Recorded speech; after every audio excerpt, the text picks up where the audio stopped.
everyone, welcome back to the Sports Psych Show. Thanks so much for joining me. Now today, I'm excited to welcome sports coach lecturer Dr. Tom Mitchell to the show. Tom, welcome. Hi, thanks very much for the invite. Excited to be here.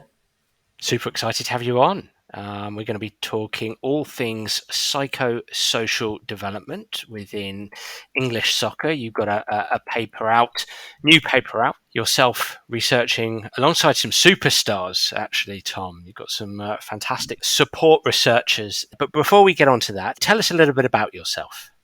Yeah, thank you for that. So I'm a senior lecturer in sport coaching at Leeds Beckett, where I teach on the undergraduate in sports coaching, the postgraduate, and we have a range of sort of D-Prof type students as well. My background really, sports science degree. I did a sport and exercise science masters actually at Leeds Met as it was. So I'm a former student of where I actually work now. And then I went into further education and worked at the college in the city where I live. And as part of that, we delivered a contract to scholars, that football scholars. So that gave me a real kind of interest in, their lives and experiences. And then really there's opportunities there to undertake PhD work, which enrolled at John Moores under kind of Martin Littlewood, Mark Nesty, Dave Richardson, in and around the area of psychosocial development and more specifically sort of identity in academy soccer players. And obtaining that really was the key to getting the senior lecturer post at Leeds Beckett, where, like I say, I teach there on the undergrad, mainly around psychosocial related modules. Okay. So I'm in the perfect place now, really, to be operating. You're a sports coach lecturer. Is this the world's dumbest question to ask you? Are you actually coaching at the moment? I am actually, yeah. I'm coaching. I'm a grassroots coach. Okay. So I coach my son's under 11s team, and I've done since under 7s. So, the motivation to do that really was one, it's a nice opportunity to coach one of your children. I think that's really nice. But also a really nice opportunity to put theory into practice. So we're delivering to undergraduate students around childhood development, what young kids are like, what might work with sort of these types of populations, what might not. And if I'm doing that on a bi-weekly basis, I'm in a really good position to give examples to the student, to be able in my own mind to put theory into practice. So it's really nice and really enjoyable to do that. So yes, coaching twice a week, taking a game, as well as taking my younger son to his games and to his sessions and watching as a parent as well. Do you have any kind of soccer, football playing background at all? Or was it just strictly a coaching scenario for you? Yeah, only on the parks, Sunday league, those kind of levels. Where we used to play was actually next to a training ground of a professional football club. So I was firmly on the park side of the fence rather than the lush facilities at the other side of the fence. Now, we're here to talk about a paper that you co-authored with some illustrious researchers and practitioners as well. The paper is entitled Fostering Psychosocial Characteristics Within an English Soccer Academy.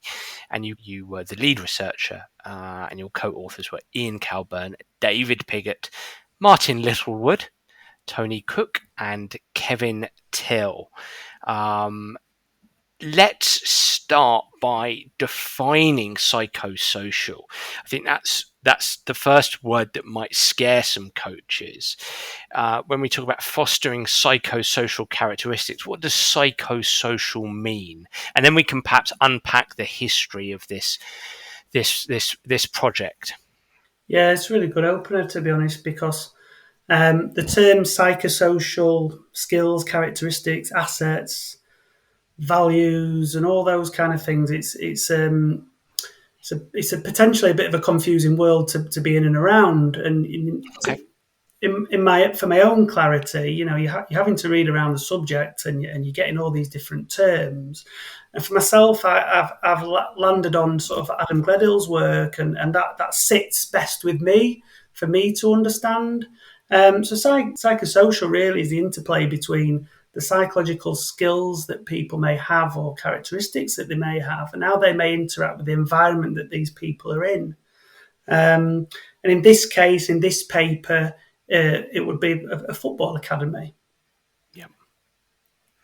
And when you say it's the psych skills interacting with environment, I mean, is that a two-way street in terms of psych interacts with environment, environment interacts with psych? Would I be reading that correctly? Yeah, I mean that's certainly the way I understand it and rationalise it for me. We can also manipulate the environment to try and tweak, challenge, develop, foster some psychosocial skills and characteristics. Um, and likewise, it's what people bring to that environment through their own psychosocial skills and characteristics. So the paper is fostering psychosocial characteristics. So I'm guessing building psychosocial characteristics within an English soccer academy. So we're talking soccer here, but I would imagine this could transfer easily onto into any other sporting academy in any other sporting context, by and large. Give us a bit of history. I mean, if you want to give us a sort of a general overview before we unpack in granular detail, and give us a bit of a history as to where this research project came from. Yeah, so this is based at a professional soccer academy in the UK in the north of Yep. England. It's somewhere where throughout my undergraduate and my postgraduate, I've either volunteered, been on placement, done a small research project. I've actually been employed by them as a coach. Okay. So I've got a history of a relationship with this club, and this has maybe allowed some of the things that we're going to talk about throughout the podcast. Um, this specifically came about really. They had a specific need to develop psychosocial skills and characteristics, and it actually started with a short role in the first team, as a lot of first team roles in support staff are often quite short lived. Hmm. But within being in the building and being in and around players and being in and around coaches, the academy management team approached me to help redevelop their academy curriculum. And they knew I had a special interest in psychosocial skill development. And they said, well, as part of the rewrite, would you like to be part of that rewrite and really integrate psychosocial skills and characteristics into the coaching program? And that's where the discussion started. That's where the kind of aims, objectives, things they wanted to develop as part of the program actually were born out of, do you want to start writing a curriculum with us? So being in a position in Leeds Beckett actually turned into a consultancy project, which was then agreed to be, let's have a research project about how we set this up. And ultimately how we run and deliver this. And that essentially is the paper of how we set up and how we began to deliver a program. And it's for me, being a coach with an interest in psychosocial skill development, you look in and around the literature, there are examples of polished programs that are there that have a little bit of an evidence base of evaluation. But what there isn't really is how you go from nothing in an academy setting to something, to a program. And I think sometimes that's potentially, I'd say that's missing in some of the literature that I read. Who have you got to speak to? How have you got to negotiate what a program looks like? Can you just drop in a program from somewhere else into any context? I'm not sure you really can and be hugely successful, and it might need to be maybe bespoke to an individual environment, an individual club. So it started there. So I was really, really fortunate that they asked me to essentially contribute to a rewrite of the existing curriculum. When we use the term academy, what does that actually consist of? So you walk into the building. What's in that building in terms of teams when you say the word academy? Yeah, so the academy at this football club are not too dissimilar to other football clubs. There's a range of part-time coaching staff that would come into the club to coach players that have been identified as talented or have the potential to be talented. So you have players as young as kind of under nines. There was a pre-academy under eights. Under nines, you'd sign for the club. And that academy department would cater for up to and including under 21s players, each with a set of coaches, most part-time coaches. This was a category 3 environment. And if you like, might think about categories as category 1 would be a well-resourced environment with, A Manchester City, a yeah, Spurs, United. Yep. something like that. And you work down your categories. We were a category 3. So maybe less resource, less number of pictures, and those kind of things. So back to your question, there were a set of coaches, there were players, there was a sports scientist who had to cater for large numbers of people, not a sports scientist per age group that we might see at these Manchester cities, for example. There was one, Yeah. a nutrition consultant, a video analyst, and again, these were for all the age groups rather than just one per age group.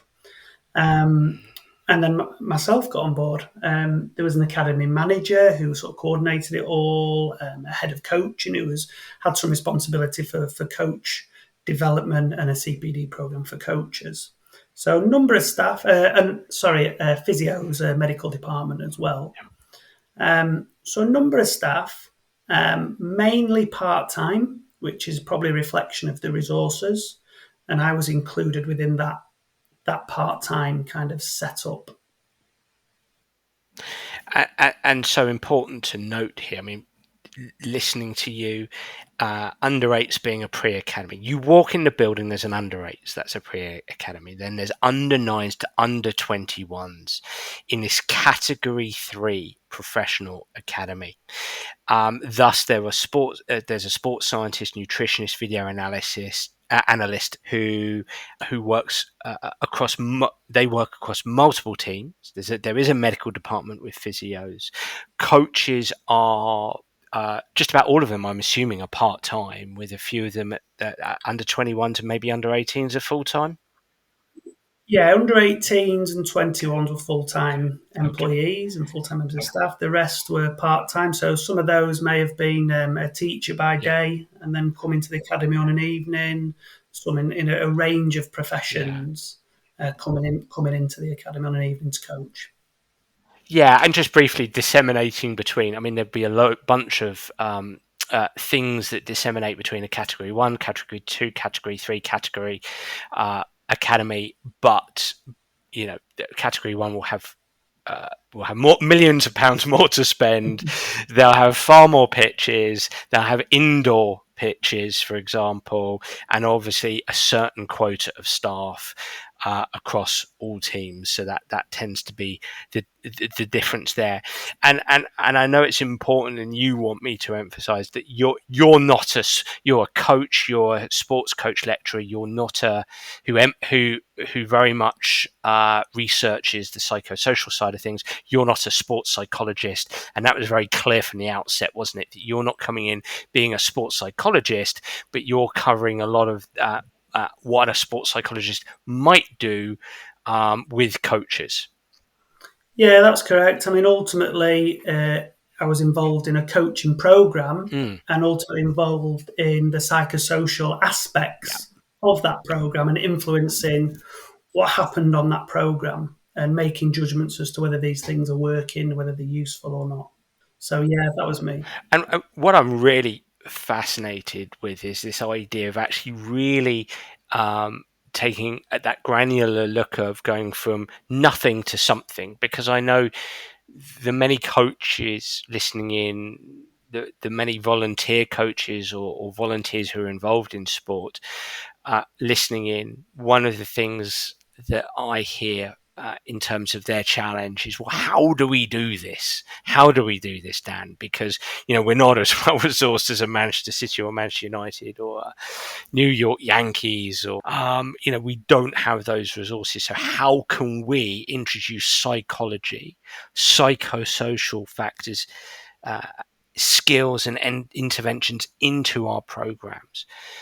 So you're really looking at how to go from zero to something.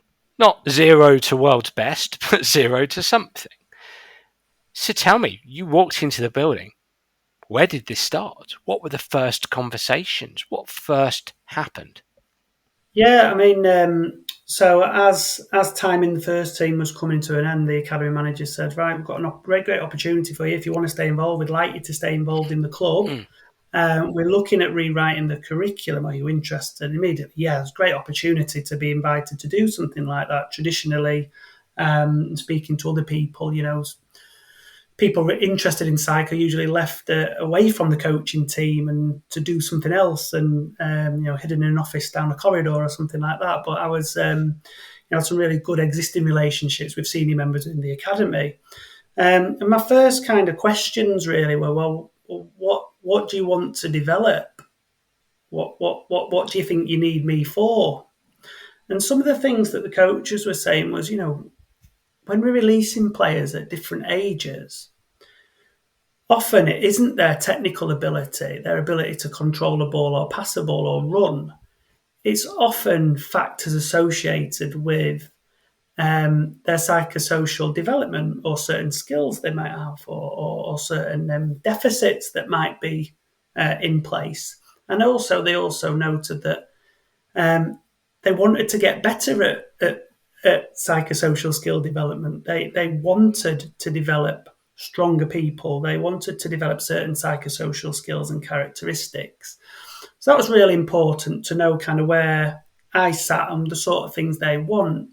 And then over time, I was involved of just being around, watching training, chatting to the academy manager, chatting to the head of coaching, watching players do something in a game, and then saying, that's a really confident player, that young man there.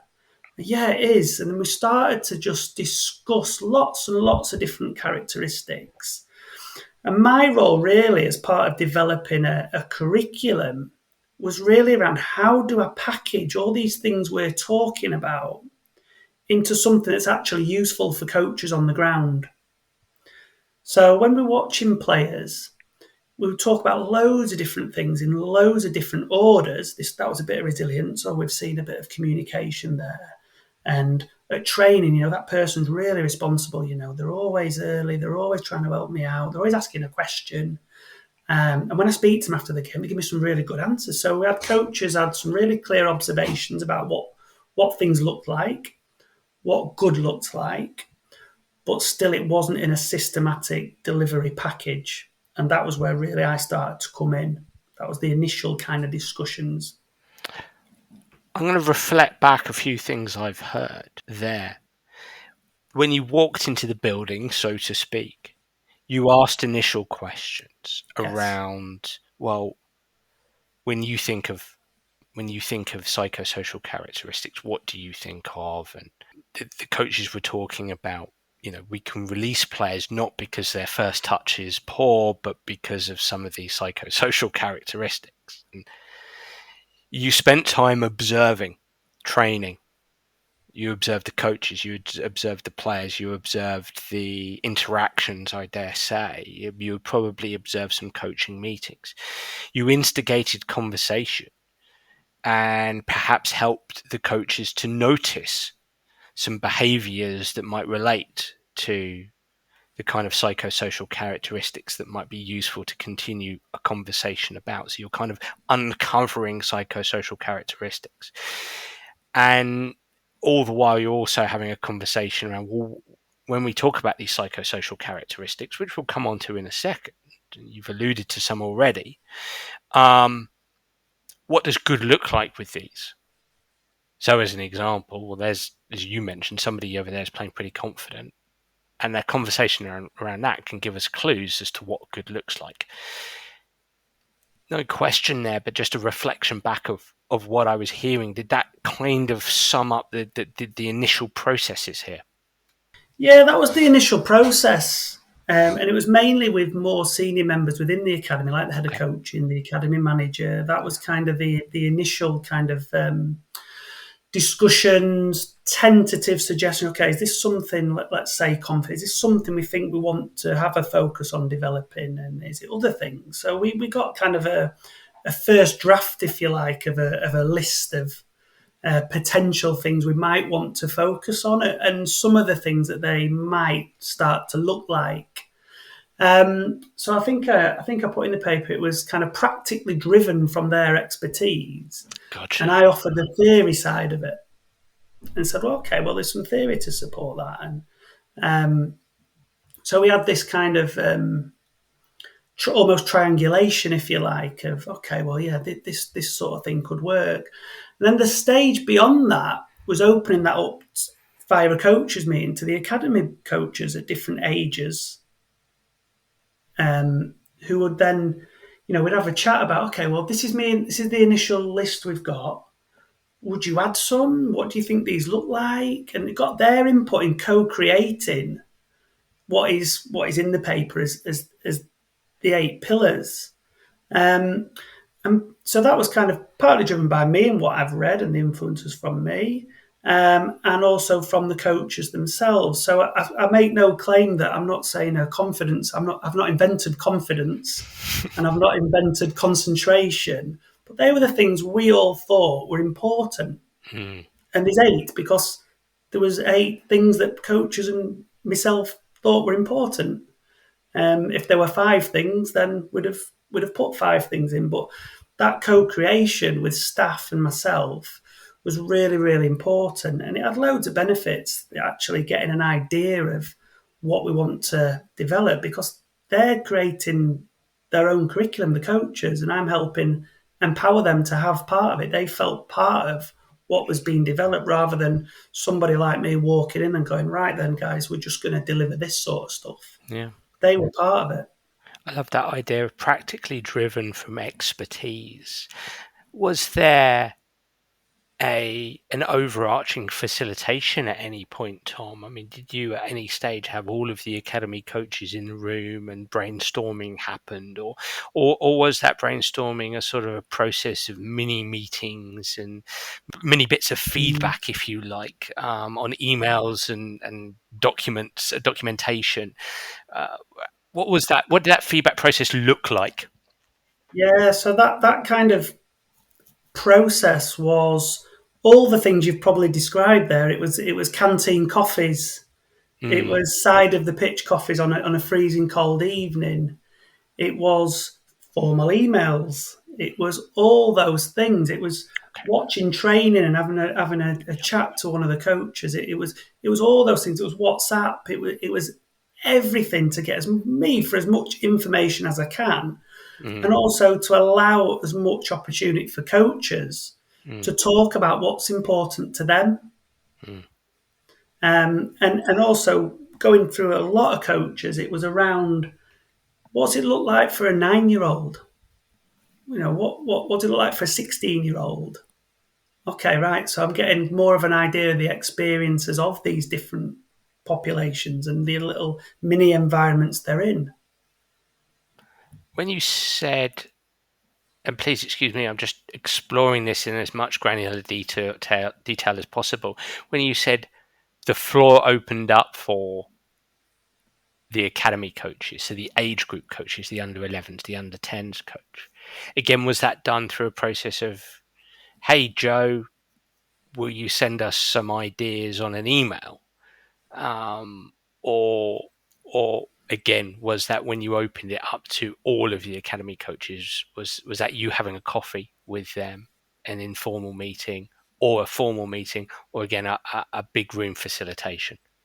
Yeah. So it was a range of initially it's Right. individual, it's been at coaching, it's Yeah, been at it's a coaching range. sessions, it's Okay. having a coffee, Okay. and then as you're getting nearer to kind of there's 7 or 8 things here that seem important, then it's kind of okay, let's have a coaches meeting, let's Right. get everyone in the room, Yep. let's start to try and define, refine, start to agree what some of these things might start to look like from using their practical experience and combining that with my academic knowledge around childhood development, for example. That's interesting. So you facilitated that final part of the process, the final part of the jigsaw puzzle to bring it to these 8 characteristics. Did you introduce much theory to the group, sort of academic theory to the group? Do you remember? Or was it, did the language retain a sense of the practical? Yeah, I mean the language retained a sense of the practical, as you put it. The coaches, including myself, we're practical people. We want to know how things Sure. work. We want to talk about what we see. We want to talk about practice, and that's not certainly to dumb down coaches, because there was a couple of really academic coaches that have published peer reviewed work in there, but the general tone of it is practical. Always on offer to coaches that would say, "Tony, you got any reading on that sort of Yeah. stuff?" I would obviously then say, "Right, I've got something. Have a look at this. This is what you think." But you're keeping the tone in line with most other departments around the practical nature. Then what? In that meeting, there was the 8 pillars. Talk to me. Yeah, so yeah, we put them out there. We talked about kind of, are these things important? Are there any more? Do you want them to be less? There was, and again, probably reflective of some of the traditional notions of football and academies. There was a lot of coaches saying resilience is so important, Tom. Resilience is really important. We've got to nail resilience. And when you actually talked about a little bit more, it wasn't just resilience. It was controlling the moment. It was self-awareness, knowing yourself. And these things kind of emerged a little bit. And I was saying, is it resilience? Is that what you mean? But a lot of the kind of some coaches still retain that kind of masculine traditional culture of academies. And resilience was one that was always in there from an academic perspective, but it was really reinforced by the coaches. And they were really clear that we need to probably, this is really important, this, and presence, which is almost like a leadership kind of area. They wanted that, wanted people to stand out. They wanted individuals. So we had that kind of back and forth and then really it's firming up with, say, the foundation phase, which is under 9s to under 12. Like, what does that look like? What do these things look like in your kids? What's a confident under 9 look like? What things do they do? So we got to the stage where we had the 8. We were agreed on that. The next stage was, what do these look like? And it gave coaches the opportunities then really to think about and have a bit of a common language around, okay, well, yeah, if I see confidence, it's probably going to be these 3 or 4 things, or these 2 or 3 things. If I see control, what does it look like? Well, let's just take a step back there. I mean, what were the 8? Yeah, so the 8 really were around communication, and Mm-hmm. that would be between player to coach. Um, Emotional control. So in the Yeah. moment, how can you regulate your emotions, which then influences how you behave on a pitch, and what you can and can't do. Commitment, which is associated more with around motivation, confidence, concentration, resilience, as we've talked about, presence, which is around standing out as an individual, almost leadership kind of notions, and self awareness, knowing yourself. That's interesting. I mean, you mentioned this a couple of minutes ago. That, I mean, you've got those classic 5 C's, haven't you? Communication, control, commitment, confidence, concentration. As a sports psychologist, we think of Chris Harwood's great 5C model there. Resilience. We've had Mustafa Sarkar onto the podcast a few times already to talk about his brilliant work alongside David Fletcher on resilience. Presence. Now, as somebody who has consulted in soccer, football, and other team invasion sports as well, I get that presence. Yeah. But did that how did that arise that they wanted presence, and how do you as a coach or a coach who's interested in the psychosocial factors disseminate presence from, say, confidence? Aren't they one and the same things? Talk to me a little bit about the inclusion of presence. Yeah, if I may, I'll just step back a bit. I Okay. think Yeah. looking at these, and you're right about the five C's and Chris Harwood's work. You know, they're they're really important, and there's an evidence base behind that, Mm. and that's why they're in. So we're not, we're not trying to replicate No. Chris's work. What we're No. trying to do is kind of make it happen in that particular context. Resilience had it as an evidence base in itself with Mustafa, like you've just said. Um, presence presence was initially born out of my PhD work, where one of the studies interviewed a lot of academy coaches, academy managers, recruitment staff in a number of different clubs. And one of the things that kept coming back out was we want them to stand out. They were talking, some of the examples that they were giving in my PhD work were around this particular player. As soon as they came in the session just went up in quality, went up in intensity. Or you had other coaches talking about, they just had it. Whatever it was, or he looked like a footballer. You know when you see it. And it was this kind of non-tangible characteristics, or this non-tangible aura that some people may have to influence the other people, maybe without necessarily trying to influence other people, but they did. Almost And like an coaches, X factor, essentially. yeah, I mean, I bet if I went back through my transcript, someone would have said X Factor, Yeah. and it's around kind of some way of standing out, maybe leading people overtly, but having something that comes across to other people in a way that might influence these other people. I have a view that that's different to confidence. Okay. Confidence to do a through ball, a risky move, confidence to ask a question, maybe. So these things that do sort of interlink a little bit. But I think presence is a little bit different. It's a little bit of, you might have a group of 20 people and two sort of stand out for some reason, but we're not Mm. really sure why, but they do. And they're the ones that, they'll go down their own path a little bit. I'm just looking at your paper here, and you actually do have X factor written in there under the professional development phase. Yeah. So yeah, Mm-hmm. absolutely. Well, I mean, I think that's a neat segue into that next step. So you've got these 8, Yeah. and what then? You try to define what these actually look like at the different age groups, at the different developmental phases. Is that what was next? Yeah. Yeah, and again, these are summaries of coach discussions, coach meetings, having sessions where people have got little cards and post-it notes about what these things Mm. look like. And again, it's the merging of my academic knowledge and practical skills and the expertise that is driven by the practical nature of the coaches in this Mm. context. So again, Mm. it's another co-created resource that can then be used by coaches to discuss players, to talk about players, to help shape their view of whether somebody is demonstrating resilience or presence or good communication skills.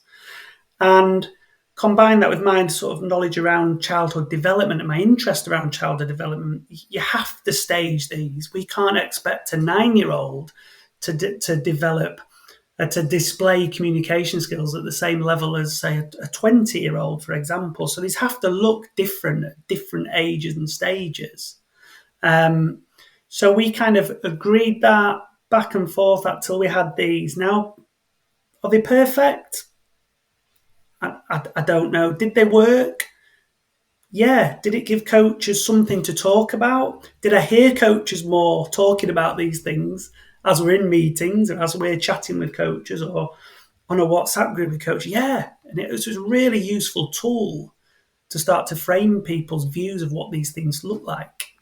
Well, can you build on that for us? Can you broaden that for us? Because so we've got these 8 characteristics. So we've got communication, control, commitment, confidence, concentration, resilience, presence, and self-awareness. And your meetings with coaches try to build a narrative around the observable behaviors that coaches would see at different developmental phases with each characteristic. And I'll read one out, for example.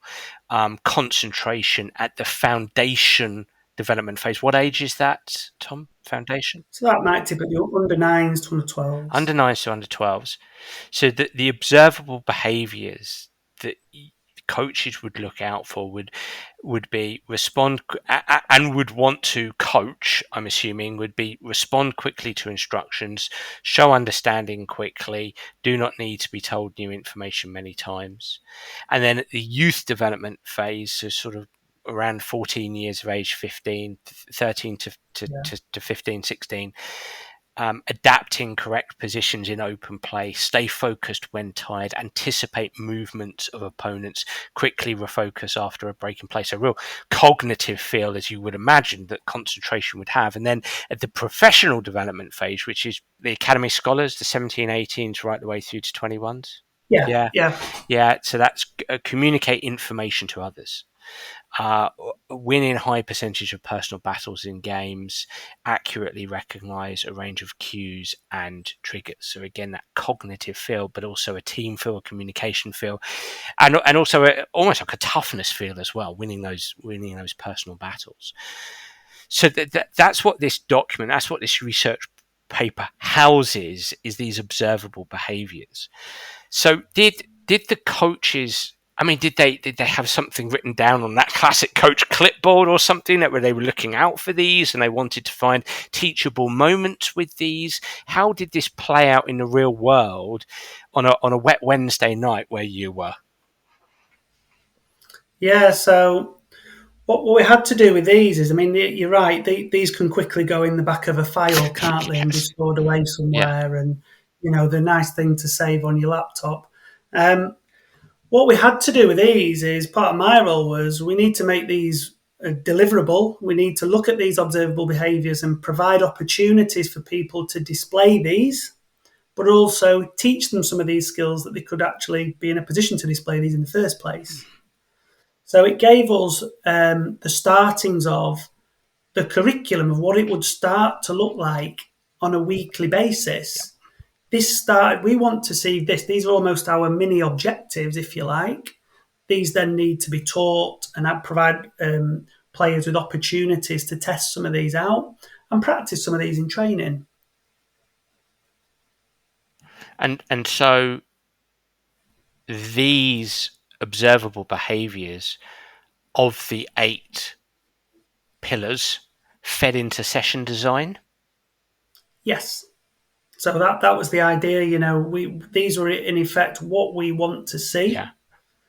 So therefore, we need to provide opportunities for them to try these things, to give them some information about where and when, what sort of skills you might need to have a go at some of these things. Coaches then to be able to pick some of these up in less formal teaching opportunities as they see it. Did you observe any of the coaches delivering on this? Did you liaise with the coaches delivering on this? What kind of conversations might you have had? What kind of challenges did these coaches have delivering on the psychosocial? Was there much pushback and so on and so forth? Yeah, it's a really good question. So in the very, very early days, as we were having a go at some of this, the buy-in was, not as strong as at the end. Let's say, maybe a very minority of coaches, vast majority of coaches, were really, really on board with this because they wanted to get better at coaching. They wanted to develop themselves. Very minority, I'm a coach. I do the sessions. X's and O's. X's and O's. Yeah. I'd say that's the vast minority. Yes. The vast majority were very aware of their responsibilities as a coach. So I have a view that we have a 4-corner model. The FA gives us it for a reason, and coaches working under FA guidelines, trained by the FA, should be delivering on the 4 corners. which obviously includes psychosocial, which is half of it. Yeah. So no, massive buy-in by the majority. Observation of one was a tricky one, really, because when we talk about observation, there's immediately connotations of I'm being watched, I'm being Yeah. judged. What is that person? So what we did with the coaches was, well, probably if I take maybe a step back, my job over a 36-week curriculum was to package these eight pillars up. So we had to know what the technical development aspects were on a weekly basis, the physical demands, also the psychosocial requirements. So what we chose to do was almost curricularize it, which again isn't perfect because there's opportunity to teach these all in every session. But if you want to deliver something to players, to coaches, we curricularized it. So we had kind of 3 or 4 weeks per pillar where there was a focus. So then we had to negotiate what the order of these pillars were in across a season. And the order on the table is the order that they were delivered in. So communication was the first one we delivered. Could have been control, but we thought communication first. Players have got coming into a potentially new environment. Annually, they're working with a different coach. Maybe with turnover of players through recruitment, retain, release, they might work with different players. So they need to kind of get on, talk to each other, work as a group, talk to coaches. So we thought communication would be a useful first opening. Okay. So we talked about that with the coaches. We tied it in. And then at the top of each month, I gave coaches some resources about how they could weave in notions of communications into their sessions. That came through a range of things. That came through a document that I provided with loads of examples, YouTube clips, pictures, touches of links to some theory, a few links to things they could go and read. And then I'd encourage coaches to chat. We had a WhatsApp group. I was around the place on an evening. We'd talk informally. That would influence their planning. So I didn't give them session plans. They're coaches, but I upskilled them in their ability to plan and weave in some of these things. So that's sort of phase one: provide opportunities for discussion, provide some information, provide some guidance. That's sort of phase one. Mm-hmm. Phase two was actually, okay, I'm just going to come and watch and see what things you do. And it was made really clear that I was just coming to have a watch. So it wasn't an assessment. It wasn't part of any major formal coach observation that would, go against somebody in an appraisal or something like that. It was very much and set out very clearly to be a supportive observation. And if they wanted a chat afterwards or a phone call another night or, a WhatsApp exchange, that would be really welcome. So I was able to watch coaches. And, you're dealing with maybe, let's say 15 coaches. Some really, really would doing the best to try and upskill themselves to deliver on some of these things. And I saw some really good practice. I'm saying, wow, that's great. I didn't even think of that one. So it was great to see them actually trying to weave in some of these things that were in the curriculum that they should be delivering on, and really trying to do it. So I took that as there was a positive influence of providing coach with information and providing an observation and an opportunity to chat. By the end of the month, so the fourth week, there was a multidisciplinary team meeting where we would discuss how's that gone, how's it going in a slightly more formal setting. So let me again reflect back what I've heard there. Phase one: providing information, providing guidance, maybe providing some literature, some notes, some tools that coaches could utilize to build into their session plan that could influence their coach behaviors in and around their activities. Phase two, an observation with an emphasis that it wasn't a formal assessment or anything like that. And within that observation, there's an opportunity to chat, get some feedback. bounce around some ideas. Phase 3, I've put as that multidisciplinary meeting. Can you tell me a bit about that? What do you mean by that? As in everybody got together and compared notes, or that's when there was some judgment? Tell me about that. Yeah, so the multidisciplinary team meetings would typically house the coaching staff, Mm. the sports science staff, the medical staff, analysts, and me being the one interested in psychosocial skill development. And we would talk about how each of our areas has supported player development, how it's gone that month, what's been working, what's not. So there were exchanges around, oh, we found this quite difficult, or there was some, oh yeah, we've seen some really good improvements in communication over the last 3 or 4 weeks, and they might provide an example, and that would sort of reinforce to me that the level of information I've been providing is one, potentially adequate, and two, it's actually been taken on board and utilised. So we had those discussions around how our departments were performing rather than how players were performing. Do you think, returning to this notion of phase 2, observation, not assessment, so increasing a feeling, let's say, of psychological safety there, perhaps for those coaches who were participating, but to slightly challenge that point of view, and it's not to challenge your research nor to challenge the academy you were working within, but to challenge this notion of we're going to observe but we're not going to assess psychosocial characteristics. If I put to you that, nobody denies the importance of psychosocial qualities, and in fact, let's say the English FA with their four corner model, 50% of it is psychosocial and or psychological and social, then surely this does require assessment. This does require to be taken as seriously as any assessment on the technical, tactical competencies of a coach.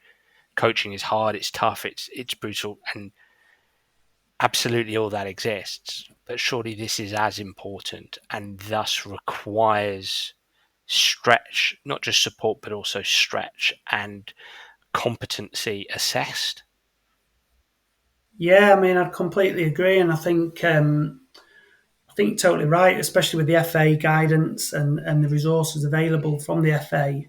I suppose for me in this context, we're Yes. going from nothing to Yes. something.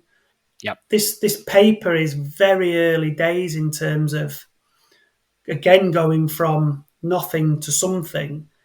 Mm. That would be further down the line. This might have been some of the coaches' first real steps into trying to think about planning for psychosocial development.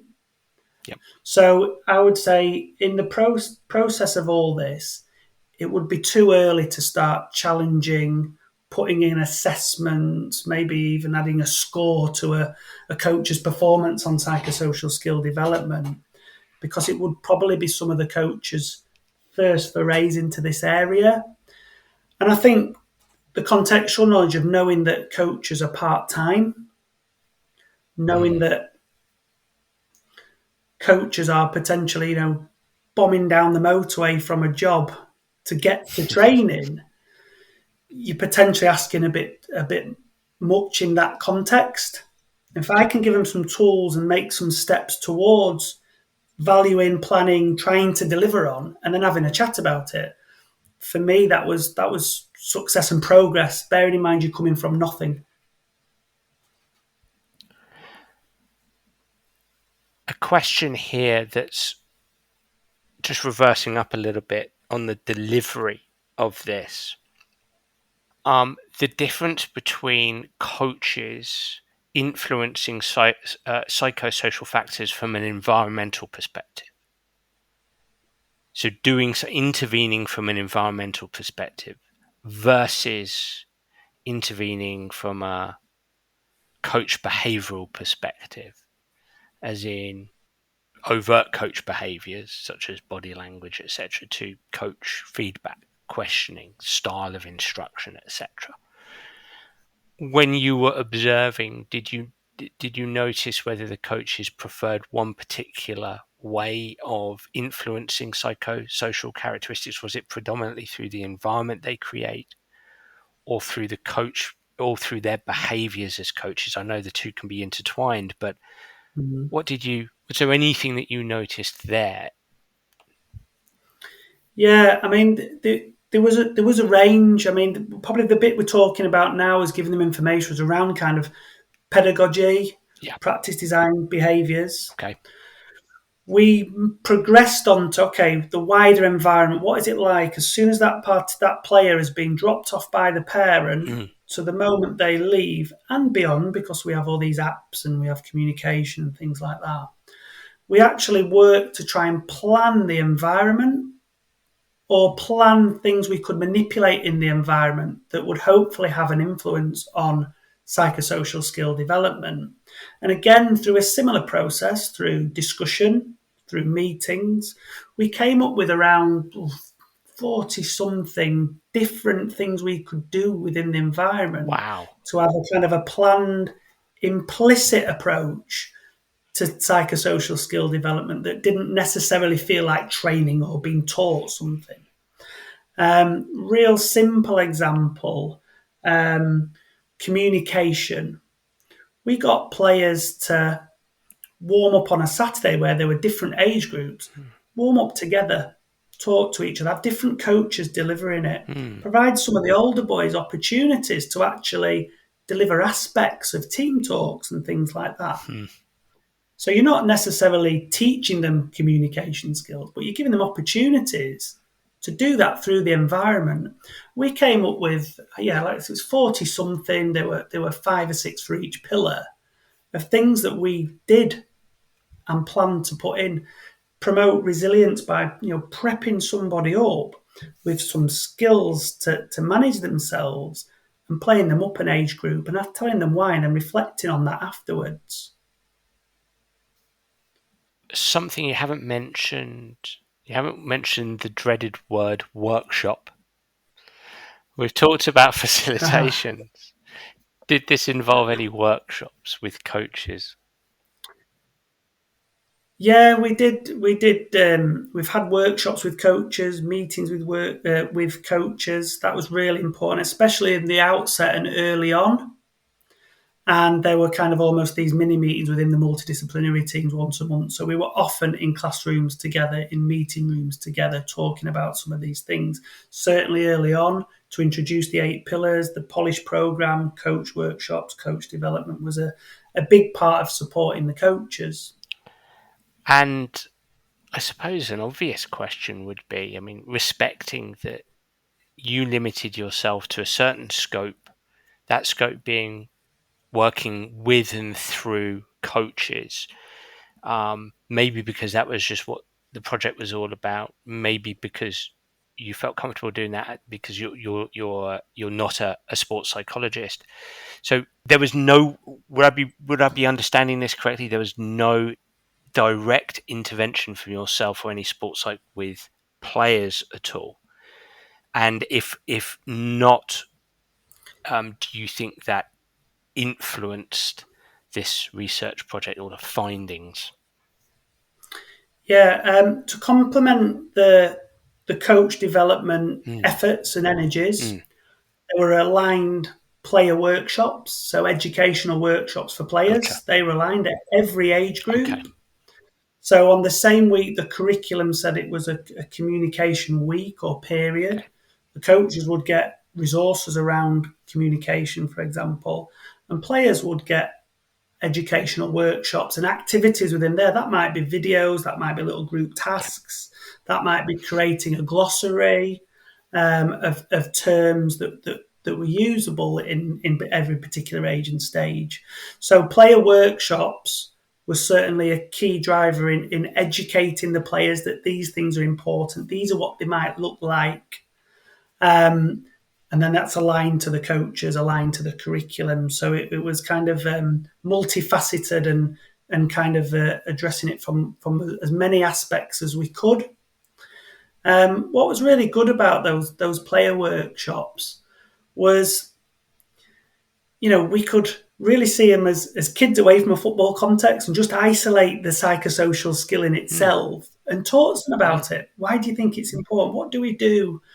And over time with that, which again is a really sort of useful reflection for me, is that very initially the coaches didn't come in. They didn't. They were, oh, it's your bit, Tom. That you're doing that bit.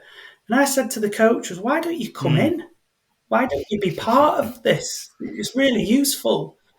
And there was some question why, and some coaches were like, I'd love to come in actually. And it was a really it wasn't the intention, but they picked up information. They were more aware of some of the topics being discussed.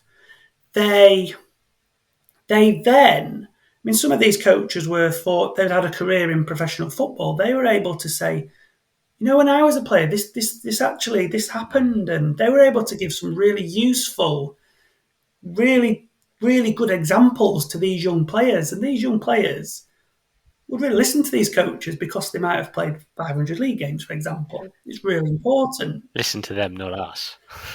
Yeah, I mean, it was I'm predominantly from a teaching and coaching background, so I had really good rapport with a range of ages, and it was great. But I've not played 500 league games. The coach has. Yeah. But they're giving great examples. And probably the best example I can give of getting the coach involved in the workshops was a coach coming to me and saying, we filmed this game, and I know you're going to talk about control. There's 3 clips here. Can we show these? Can we do something together? And it was brilliant. So that was an example of a coach saying, I'm going to take control of this workshop, actually. I'm going to work with Tom, and we're going to make something that's really impactful to the players. It was a really, really useful. It was around they conceded a goal, and the restart. Unfortunately, the team sort of fell to pieces a little bit, conceded a goal straight away, and they were arguing. And we were unpicking this with the players, but that was driven by the coach. The coach was there in the moment, and they fed back to me between the game and the opportunity to have the workshop. So getting coaches involved in workshop delivery was really, really important, and it got more powerful as we went on. Yeah, I mean, look, Tom, if you want me to express an opinion, I actually think it's imperative because I think when coaches are involved, it makes it more meaningful, it makes it more realistic, and it just helps the coach because the coach can embody this. The coach learns so much quicker. The players, I would say, benefit from it more. And I think this is the problem: is we siphon off psychology or psychosocial, we or silo it off, and subsequently it becomes less meaningful and it becomes less efficacious. And I think when there's a joint operation here, a joint ops between psych and coach, or psychosocial coach and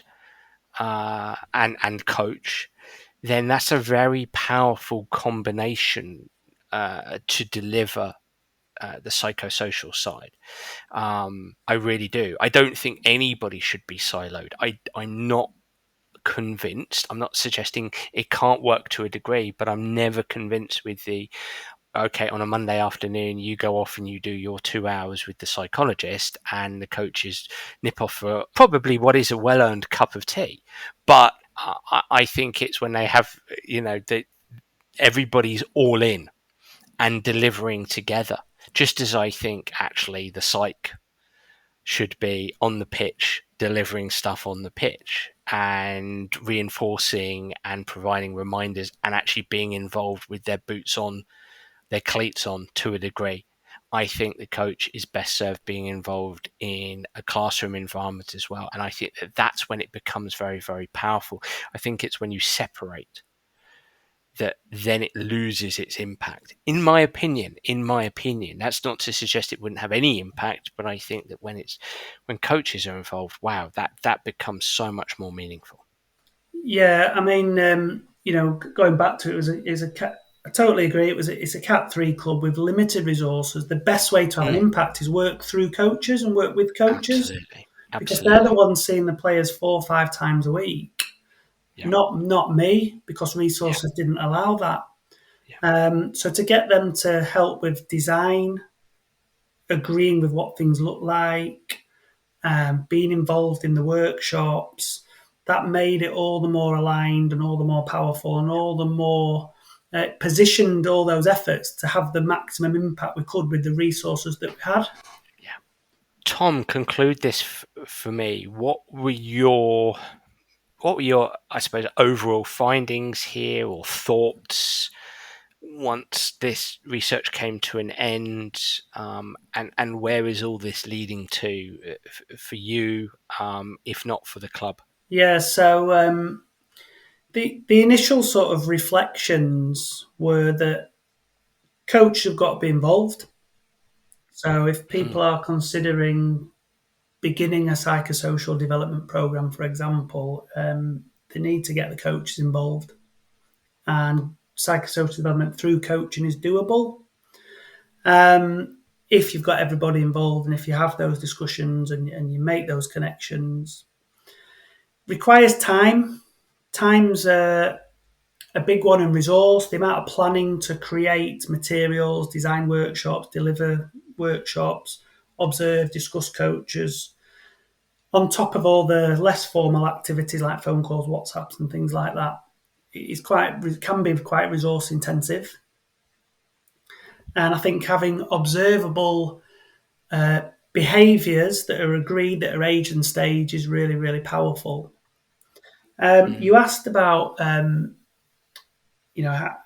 think you asked a question then about how did you know it kind of worked or where's it all gone? We're actually writing a sort of a second paper, which is a more formal kind of evaluation of what worked. So we took some measures.